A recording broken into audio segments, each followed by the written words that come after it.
Pewabi pottery is a mixture of two styles of pottery. Europeans and the indigenous Ottawa and Ojibwe people who are already in Detroit. The mixture of those two styles is Pewabi pottery. Stand next to Jamal. Now, what is this picture? Native Americans here, indigenous people. The white folks. This white woman and her two kids. That's Lady Marie Thalys de Cadillac. Her arrival less than a year after her husband founded Fort Pontchartrain du Detroit. So she comes months after him and lives inside the fort. Marie Thalys de Cadillac.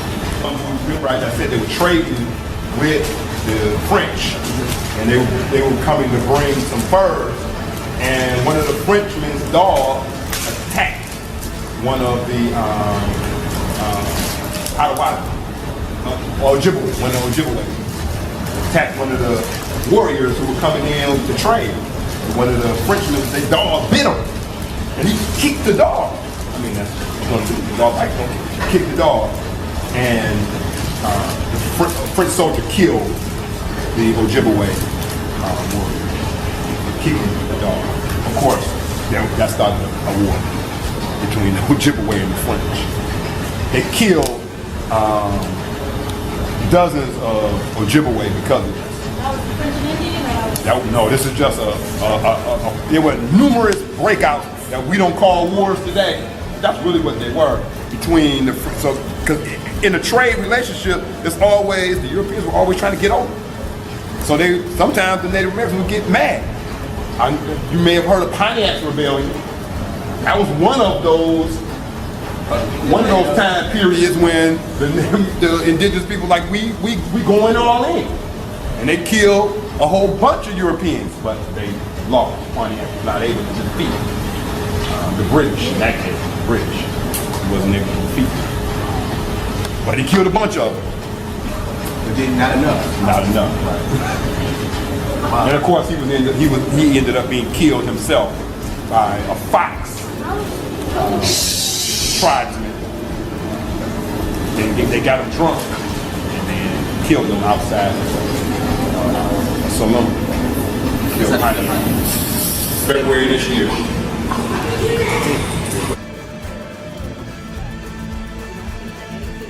Story that's never told about the ghettos in America. So I want to tell you this story about ghettos in America. We hear the liberals talk all the time, right? About we have these segregated communities in the inner cities. We don't use the word ghetto anymore, but ghetto is a perfectly legitimate word, and I will not be censured and told what words we can and cannot use that are in fact legitimate words. Believe it or not, this was on NPR. Historian says don't sanitize how our government created ghettos. He means the modern inner city. 50 years after the repeal of Jim Crow, many African Americans still live in segregated ghettos in the country's metropolitan areas. Richard Rothstein, a research associate at the Economic Policy Institute, as far as I know this could be some left-wing Marxist group, doesn't really matter, has spent years studying the history of residential segregation in America. Or it may be a conservative group, again, I don't know. He says we have a myth today that the ghettos in metropolitan areas around the country are what the Supreme Court calls de facto. Just the accident of the fact that people have not enough income to move into middle-class neighborhoods, or because real estate agents steered black and white families to different neighborhoods, or because there was white flight, says Rothstein to NPR. It was not the unintended effort or effect of benign policies, he says. It was an explicit, racially purposeful policy that was pursued at all levels of government. And that's the reason we have these ghettos today, and we are reaping the fruits of those policies, unquote. So let's stop right here. His hypothesis, actually his assertion, based on his years and years of study, is that the government created the modern ghetto. Well, that caught my attention. Does it have your attention? Let's continue. One of the ways in which we forget our history is by sanitizing our language and pretending that these problems don't exist. We've always recognized that there were ghettos. The ghetto is, as he defines it, a neighborhood which is homogeneous and from which there are serious barriers to exit.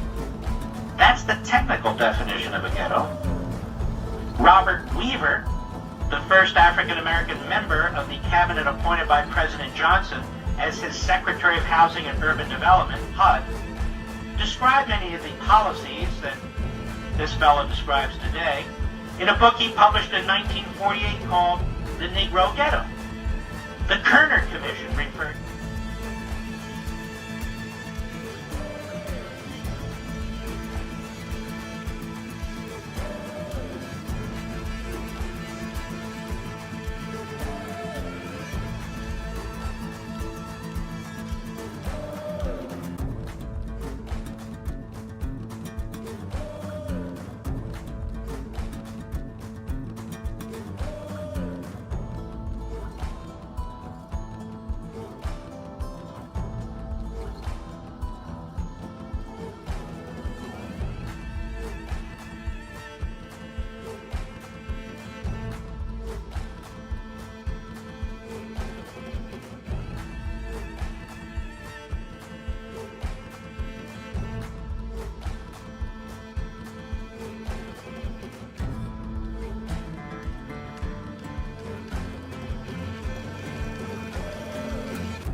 we're embarrassed to talk about it. And we need to confront our history, this is the professor, and stop sanitizing our language and talk openly about what we've done as a nation and what we need to do to undo it. He goes on. He goes on and he says, it's a policy. Well, actually, let me do this. He says, and we can't talk openly if we're going to use euphemisms instead of being explicit about what the reality is. On how the New Deal's Public Works Administration led to the creation of segregated ghettos. Let me repeat this. On how the New Deal's Public Works Administration, the PWA, led to the creation of segregated ghettos, he says its policy was that public housing could be used only to house people of the same race as the neighborhood in which it was located. But in fact, most of the public housing that was built in the early years was built in integrated neighborhoods, which they raised and then built segregated public housing in those neighborhoods. So public housing created racial segregation where none existed before. That was one of the chief policies. Wow. And I thought we were supposed to celebrate FDR, the progressives, and the New Deal. On the Federal Housing Administration's overtly racist policies in the 1930s, 40s, and 50s, he says the second policy, which was probably even more effective in segregating metropolitan areas, was the Federal Housing Administration. You've heard of the FHA, right? Which financed mass production builders of subdivisions starting in the 30s and then going on into the 40s and 50s, in which those mass production builders, places like Levittown, for example, in Nassau County, New York, and every metropolitan area in the country, the FHA gave builders like Levitt concessionary loans through banks, guaranteed loans at lower interest rates for banks, and the developers can use to build these subdivisions on the condition that no homes in those subdivisions be sold to African Americans. Your ears should be ringing. This is New Deal, progressive, federal policy. In the ghettos, government policy, municipal policy, for example, denied adequate services, garbage wasn't collected frequently, African Americans were crowded into neighborhoods in the ghetto because so much other housing was closed to them as a result. Housing prices in ghettos were much higher than similar housing in white areas. Rents were much higher than similar housing in white areas because you had a smaller supply. It's the basic laws of supply and demand. So this created slum conditions. So when African Americans managed to break out of those slums and buy a home in a neighboring area, whites could be persuaded that slum conditions were going to be brought into their neighborhood. So the real estate agents at the time would go into these neighborhoods and try to panic white families into selling their homes cheap to the real estate agents. And they in turn would flip these homes to African Americans at a higher price. This was all started in the 30s under FDR and the New Deal. This was all started for the purpose of taking integrated inner city neighborhoods and creating segregation through federal spending and federal policies, federal bureaucracies, and federal departments. This is the first I heard of this, and I read a hell of a lot and I study a hell of a lot. Is it the first you've heard of this? No, this story is a week old. Has anybody else even discussed it? Has this been on television anywhere, on any cable program? You see, ladies and gentlemen, as we discuss often on this program, you and I, so much about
came over and they were doing fur trades with the Canadians, with the French Canadians and stuff. But then you had the British coming off from like the south end,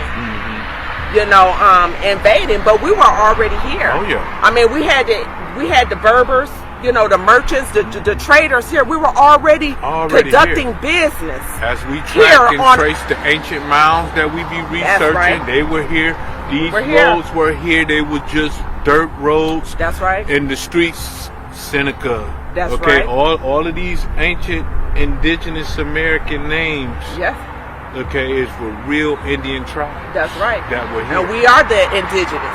When Grandma and them used to say, "Oh, it's where you get that pretty hair from?" Oh, we got Indian in our family. From the fruit, inside joke. Fruits and berry. That was an inside joke. But then when you really do your research and go back, we were the Indians. So we are the Indians. We're the only group and race and culture of people that names and changed from mulatto, African American, Afro American, Afro Latino. I mean, you do your research. Switching it around to confuse you. That's what they want to confuse us. And take us from the land. So if you can't associate a people with the land, it's up for claims. So easy for them to take. Even for them to take. So we have to get back to our indigenous roots and do more research. And do more research. And then it all comes back to you. It will. The copper-colored people. That's right. Okay, like they were called because that's what they were. And that's what we are. Not the $5 Indians that they gave that status to, but the copper-colored people. True story. Okay? True story. Facts. And we were already here. Already here. How you think the Europeans came over here? Wherever we go, they gonna follow. They go. And we're everywhere because we're a scattered people. Right. We're indigenous to all lands. That's right. So we were right here. So do your research on the French and Indian War. That's right. Also the War of 1812. That's right. And the Treaty of Paris. That's when the British, Spain, and France, crowns took over. And then it makes you question, what land are we on now? Under who crown? What crown? Whose crown? Things to make you go, Yeah, we got some history, some deep history. Yes. But as Paul said, follow the wheels. That's right. And it shall reveal. Excuse me, did I just hear you correctly? How can he be playing with that? Excuse me. Don't speak to us that way.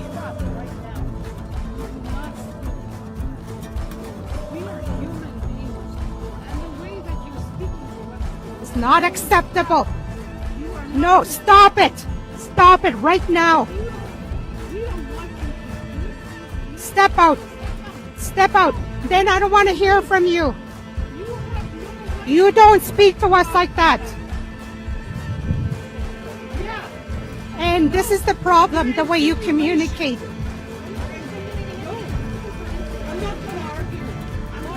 No, stop. Stop. You need to stop. You need to stop. Stop! Kipischi. Mona kandoy na mitin sa manay na miyak.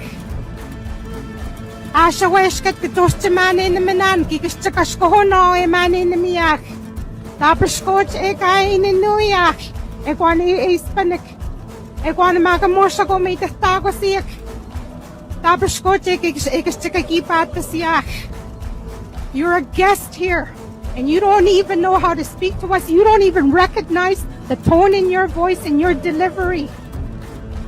And no, you're done. You're done. Next question.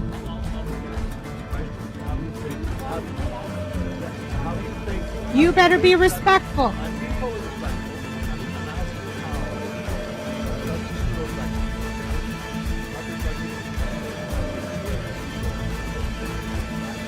We have a holistic genocide happening here.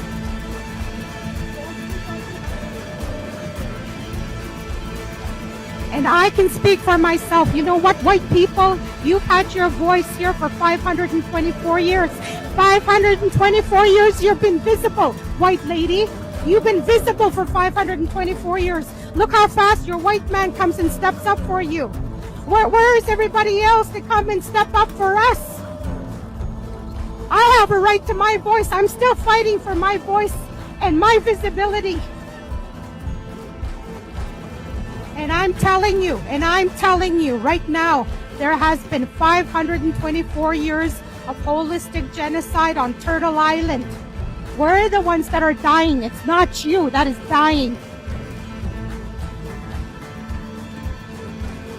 And as far as how Justin Trudeau is doing, one of the things that we need to keep in mind is we're asking the United Nations to help us that charges of genocide, a war against humanity, war crimes, and a crime of aggression be laid, because your Liberal Party was also responsible. Every party, every governance that has been in power, there's been a war conflict of Indian Residential School, 60 Scoop, Indian Day School, and Millennium Scoop. None of your governments have clean hands. All of your governments have blood on their hands. None of you are different. You haven't changed because you haven't started your healing journeys.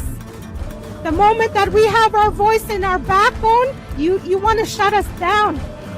And you think you're privileged to disrespect us. The moment we tell you, because of your colonial mindset and your colonial way of being, your white privilege, your white fragility, you can't take our truth. Look how many people came to bat for you, white lady, and you're a guest here. Without us, you'd be homeless. This is over.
And love cakes of raisins, so I bought her unto me for 15 pieces of silver, a half homer of barley, and said, you shall not play the harlot, you shall sit solitary. Like that, and you know it's like that.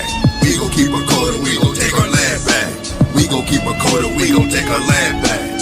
We gon' keep her cold and we gon' take our land back. Like that, and you know it's like that. We gon' keep her cold and we gon' take our land back. We gon' keep her cold and we gon' take our land back. We gon' keep her cold and we gon' take our land back like that.